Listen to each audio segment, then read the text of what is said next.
मंगल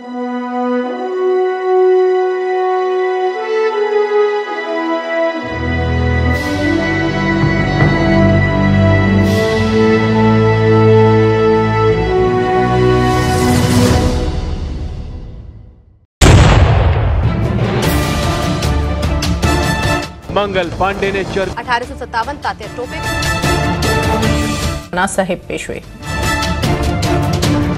लक्ष्मीबाई।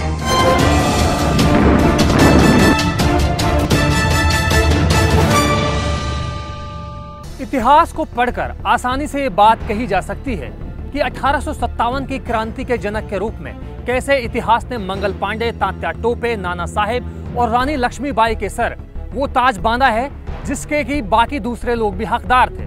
तो सवाल ये है कि क्या 1857 जैसी बड़ी क्रांति के लिए सिर्फ इन्हीं नामों को याद किया जाना चाहिए या फिर कुछ और भी ऐसे नाम हैं जिनको इतिहासकारों ने वो जगह नहीं दी जिनके वो कायदे से हकदार थे।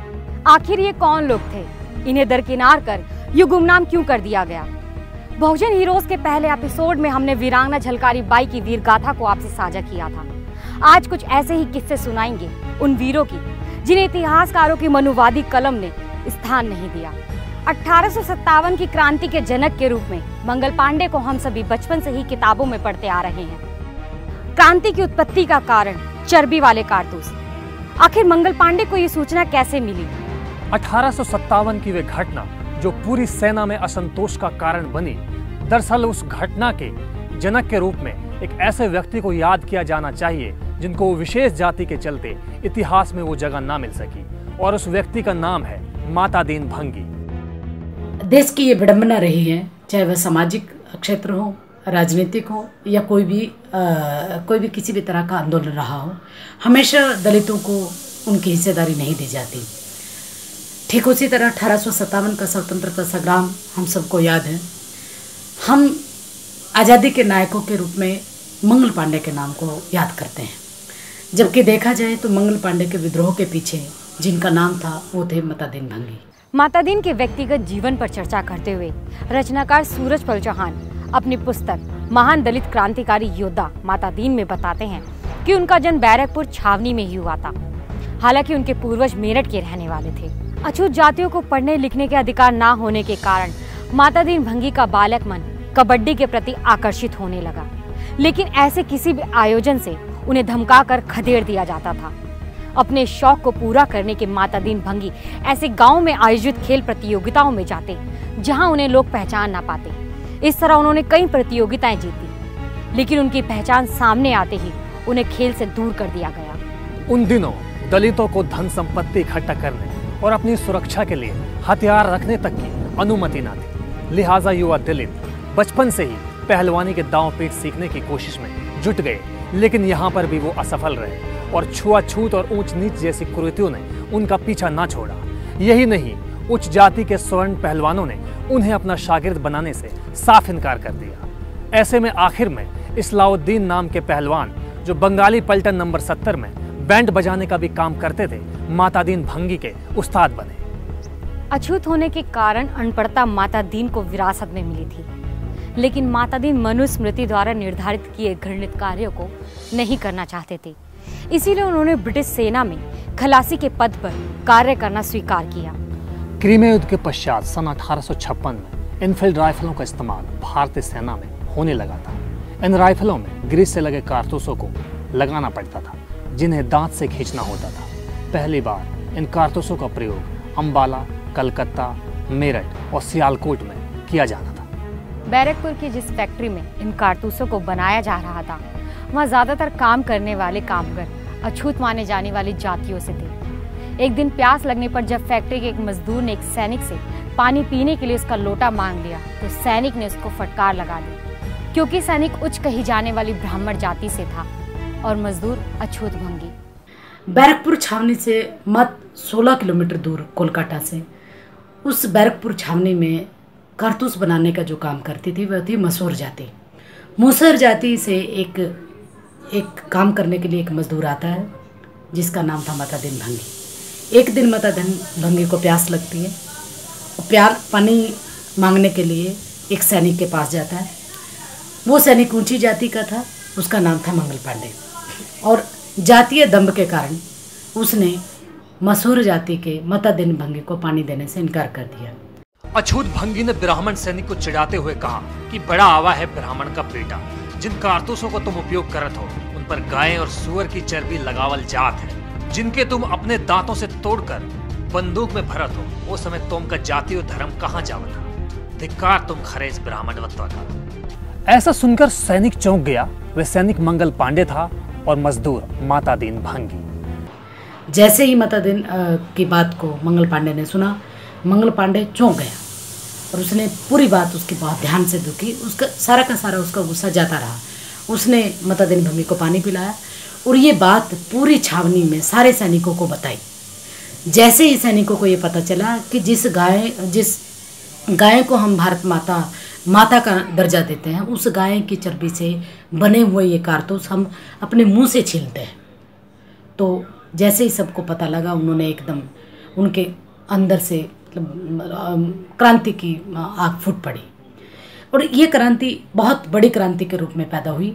लेकिन इस क्रांति के पीछे जो थे, जो एक तरह से सूत्रधार बना था, वो था मातादीन भंगी। अगर मातादीन भंगी उस दिन चुपचाप पानी ना पी के, उसको जवाब ना दे के अपने काम पे चला जाता, तो ये विद्रोह ना बन पाता। क्योंकि मातादीन भंगी उसी फैक्ट्री में काम करता था जहां कारतूस बनाए जाते थे, इसलिए उसकी बात प्रामाणिक मानी गई थी। मातादीन भंगी के ये शब्द छावनी में आग की तरह फैल गए और 1857 की क्रांति का मुख्य कारण बने। छावनी में विद्रोह के बाद जो चार्जशीट दाखिल की गई, उसमें पहला नाम मातादीन भंगी का ही था। मातादीन भंगी पर ब्रिटिश सरकार के विरुद्ध राजद्रोह का मुकदमा चलाया गया। एमआर विद्रोही अपनी पुस्तक दलित दस्तावेज में लिखते हैं कि ऐसे समय जब दलित जातियों को सुअर, कुत्ता, बिल्ली जैसी जिंदगी जीने पर बाध्य किया जाता हो, छुआछूत इस प्रकार का हो कि कोई ब्राह्मण जब कोई खाना खा रहा हो और कोई दलित रास्ते से गुजर जाए, उसकी आवाज ब्राह्मण के कानों तक पहुंच जाए, तो वह खाना छोड़ उठ खड़ा होता था और वह दिन भर खाना नहीं खाता था। ऐसे समय में किसी भंगी का किसी ब्राह्मण से पानी पीने के लिए लोटा मांगना कितना बड़ा क्रांतिकारी कदम होगा। पाठक इसका मूल्यांकन स्वयं ही करें। इस घटना का संदर्भ बंगाली पेल्टन नंबर 70 के कप्तान राइट के द्वारा दमदम के मेजर बॉन्ड टीम को 22 जनवरी 1857 को लिखी गई एक चिट्ठी में भी मिलता है। एस.आर. सजीवन नाथ द्वारा लिखी गई पुस्तक 1857 की क्रांति का जनक नागवंशी भंगी मातादीन हिला में भी यही बताया गया है। दलित मातादीन भंगी और स्वतंत्रता संग्राम में उनके योगदान पर विभिन्न प्रकार से उत्सव मनाते हैं। उनके सम्मान में कई प्रकार के गीत व कविताएं लिखी गई। दलित केसरी, हिमायती, अनारे भारत जैसे समाचार पत्रों और पत्रिकाओं ने मातादीन भंगी पर विशेष संस्करण छापे। सूरजपाल चौहान मातादीन भंगी को याद करते हुए लिखते हैं कि सब वीरों में वीर तू, मातादीन महान, स्वतंत्रता संग्राम में निकला सीना तान। बैरकपुर छावनी की खबर जैसे जैसे लोगों तक पहुंचनी शुरू हुई, क्रांतिकारियों की भीड़ भी गलियों में उतर गई। एटा जिले के अधिकारी फिलिप ने भीड़ को कंट्रोल करने की कोशिश की। 26 मई 1857 को एटा जिले के सोरो क्षेत्र के चेतराम जाटव और बल्लूराम मेहतर बिना अपने जीवन की परवाह की इस विद्रोह में शामिल हो गए। बाद में चेतराम जाटव और बल्लूराम मेहतर, जो इस क्रांति को विस्तार दे रहे थे, उन्हें पेड़ से बांधकर गोली मार दी गई। जनपद जौनपुर के मछली शहर के कुंवरपुर गांव के रहने वाले वीर शहीद बांके चमार की वीरता का भी जिक्र मुख्य धारा के द्वारा लिखित इतिहास की पुस्तकों में नहीं मिलता। आंदोलन की विफलता के बाद अंग्रेजों ने बांके चमार और उनके 18 साथियों को बागी घोषित कर गिरफ्तार कर लिया और फांसी की सजा सुनाई। इस प्रकार इन महान क्रांतिकारियों ने अपना जीवन अपने देश को समर्पित कर दिया। इतिहास के इसी सौतेलेपन का शिकार हुआ एक और नाम, शहीद वीरा पासी। यूं तो पासी जाति के लोग भारत के लगभग हर प्रांत में रहते थे, पर उत्तर प्रदेश इनका गढ़ रहा और नवाबी काल में पासी बड़ी संख्या में आबाद रहे। पासी जाति के लोग आरंभ से ही बहादुर और लड़ाकू प्रवृत्ति के रहे। अंग्रेजों और क्रूर जमींदारों से इनकी मुठभेड़ के कारण इतिहासकारों ने इन्हें खलनायकों की तरह प्रस्तुत किया।